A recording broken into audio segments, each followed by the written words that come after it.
and welcome to the Paletti Rosa Homestead. Well, this is week 4 of National Preparedness Month. So I'm going to ask you, how important is water? Well, let's see some ways that I preserve my water and how important water really is. Stay tuned.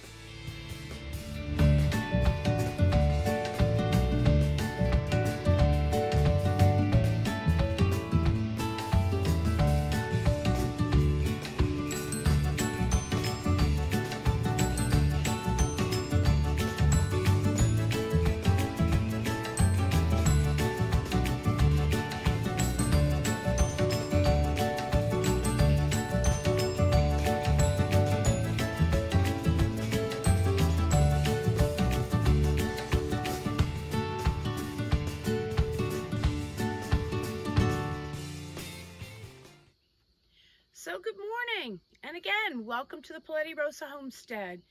It's about 7 a.m.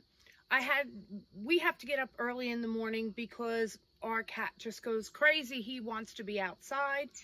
And then I got the chickens, so I'm up pretty early in the morning.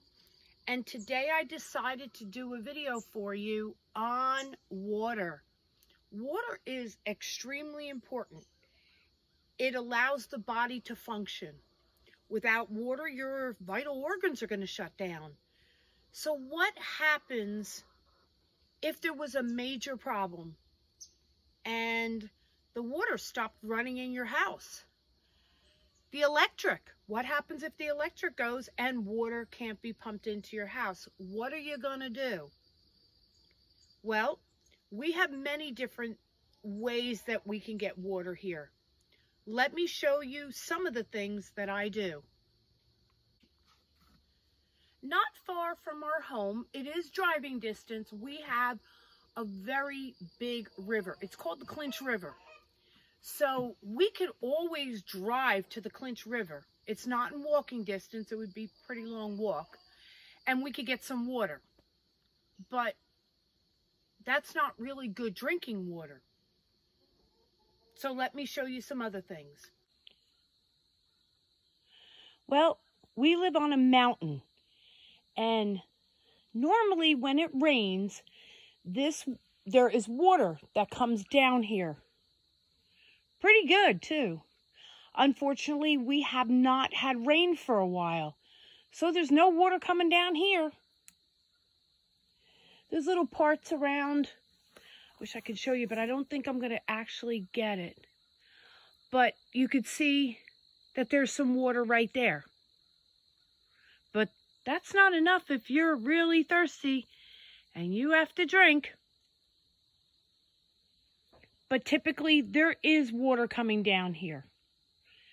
So we could get some buckets or some pans and get some water up. But is that drinkable? So here is, and you can see I got Buddy way down there. There he is. Hey, Bud. Don't ask me why he's down there. But here is another stream of water that comes through. It's on our property, and it goes way up. See the road over there? It goes all the way down and around and up through many people's property, and it comes again off the mountain. But is that water drinkable? Now you can also hear a little stream coming down. We just found out not that long ago that on our front property here, see that big area over there? That has been flooded for a while, and we just thought that it had no way to get off of the property there. So what we did, oh, sorry about that. What we did was we turned around and had a friend of ours who had a front end loader dig a ditch for us. And the ditch went from over there all the way down.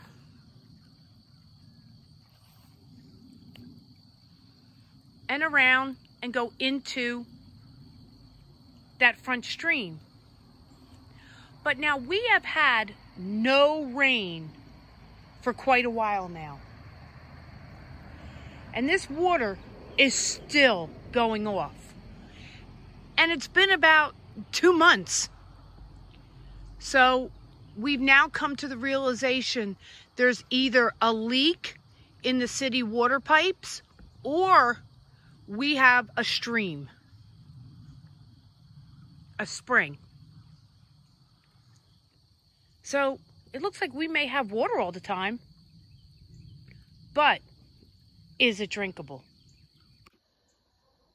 So almost every person should have some form of water between walking distance, driving distance, close by, whether it be the ocean, a lake, a pond, a stream.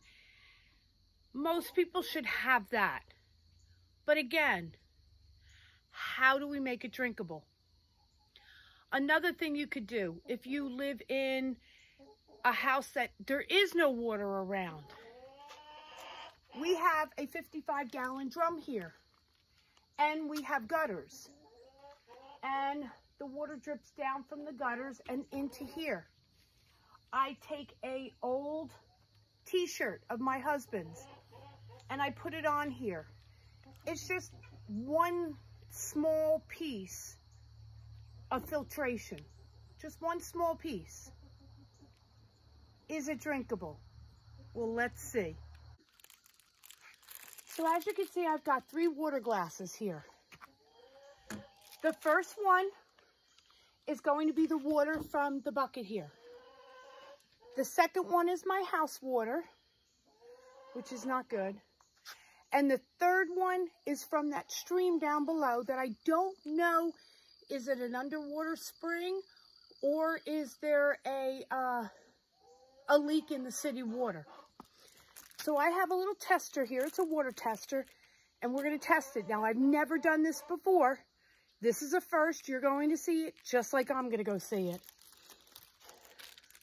So this water tester is really easy to use. You just pop out the bottom. There's an on-off and a hold. When you put it in, you only put maybe 1.5 inches to 2 inches of water. You don't submerge this in the water. So let's see what this water comes up at.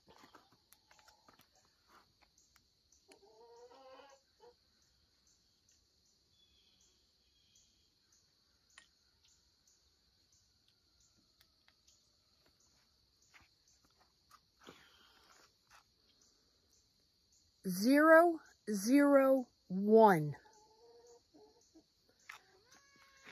That is drinkable water. So what comes out of here is drinkable. The only thing I have to check all the time is with pollen, make sure there's no like bugs in here. I do have a black bag in here that will help with some of the pollen that could get into here.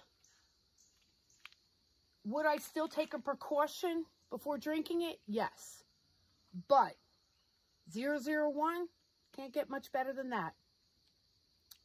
So let's turn it off and let's do my house water. Now remember, this barrel collects rain from our gutters. Okay? The next one I'm doing is I went in my kitchen, I got my glass, and I took water from our spigot.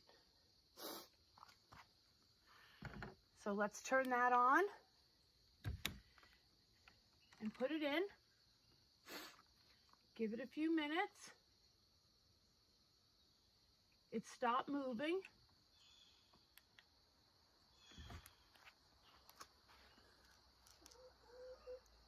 $1.74. That's not what I call drinkable.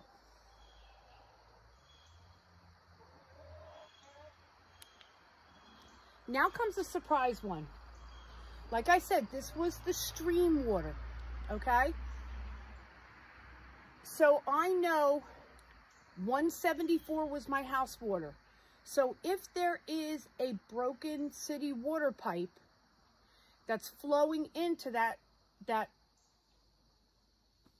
puddle down there, that third cup is going to be up in the hundreds. If there is a natural spring, it's going to be low. Can't wait to see.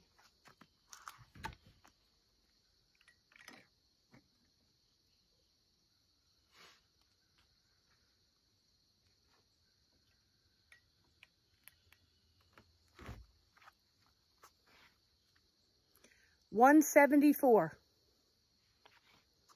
So now I know that there is a broken water pipe, city water. So I'm going to have to call up the water company and let them know about this. Hopefully I'm not being charged with it. But that just goes to show you. So now the next step. How do I take our inside water and make it drinkable? Hold on. Don't go anywhere.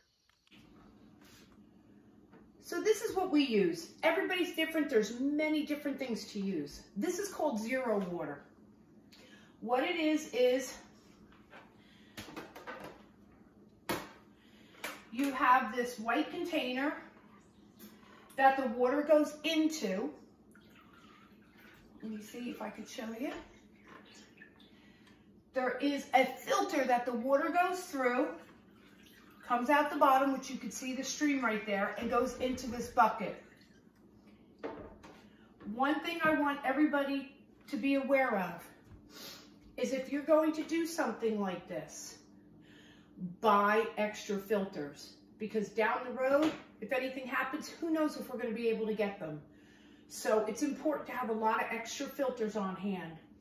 Now I could put any kind of water through this and it's going to come out and it's going to filter everything. And that's where I got this water tester from. And to show you,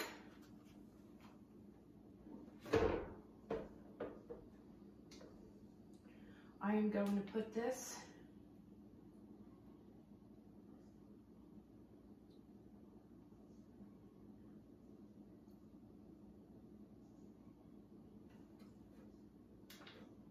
hold,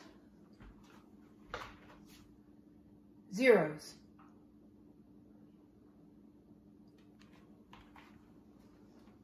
Hence the name Zero Water. So all the bad stuff is coming out of the water. And then what my husband and I started doing is me and my gallon jars is we've been putting it in here. We usually keep about 2 of these in the refrigerator and I keep 2 underneath. Is that a lot? No. But remember, I also have that 55-gallon drum outside. So I can always bring it in here and filter the water. It does not take long to filter the water. So that's just a little video for week 4 of National Prep Month. Just showing you a way and the means for getting water that's vital to your body. I hope you enjoyed this video. If you did, please give me a thumbs up. I hope if you haven't subscribed to my page, I hope you will. And please leave me a comment. Let me know how you get your water. Is it just from the sink? Have you tested it? I know in Home Depot, they have a kiosk, and on it there is free water sample kits.